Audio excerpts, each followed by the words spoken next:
Yo, what is going on, guys? Back here with another NBA prospect video. We'll be talking about Corey Kispert. If you guys have not been living under a rock and been watching the NCAA tournament, you would have seen the guy who's been impressing everybody on Gonzaga is obviously Jalen Suggs, but it's Corey Kispert who's been in the tournament so far.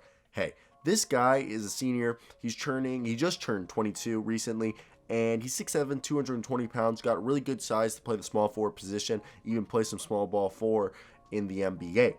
And the thing is he has really high basketball IQ. He's been playing kind of the swingman position, which is the shooting guard, small forward position in college.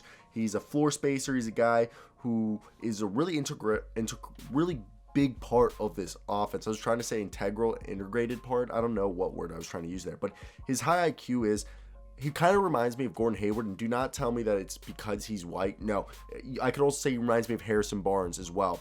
They're guys who are very, very high IQ players that they know how to minimize their mistakes and to maximize the players around them to know either score, pass, or know when to dribble. So what I love about him, he's a great shooter. He can shoot from deep. He's going to go into the NBA and maybe his first season be a 37% shooter, but be a 40% career shooter in the NBA at the very least. Because if you look at his career in college, his lowest percentage for threes was 35, and every single year's improved it. First season, 35. Second season, 37. Third season, 43. This year's 45% from deep. Insanely good three-point shooter. Not even just from close, but from deep down. He's great off the dribble. He's better scoring off the dribble, doing off-ball motions, catch and shoots, anything where the other guys creating for him. He's even better. He can create for himself, but sometimes, very minorly. But he's so good with an elite ball handler or a facilitator, moving off ball and all that good stuff. He's a good playmaker for the small forward position as a guy who's averaged 2 assists. I think he's shown, for his career, the past 2 years, he's averaged 2 assists. I think in the NBA, he could get that up to 3, 4, 5. He gets rebounds. He's averaged for the career. For his career, he's averaged about 4 rebounds a game, but this year he's getting about 5 rebounds. He's been really good with that, but he's not like an elite rebounder. But if he's playing the small forward, power forward position in the NBA, we could see him, he's never going to blow you away with his rebounder or defense, but he can do the job adequately.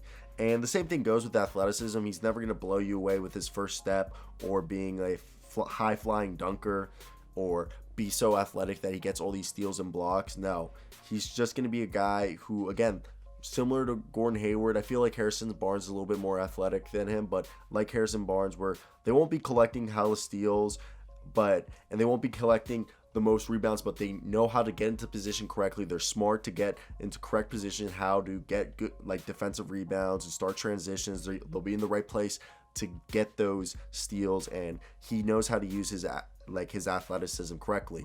And obviously, he's a decent defender, adequate, a plus defender at times, but when he's playing guys who are quicker than him, because he's not an elite athlete, he sometimes gets burned. And he's a high IQ basketball player who's a sharpshooter, who probably could go in the lottery, especially if he continues playing this strong as he has in the NCAA tournament.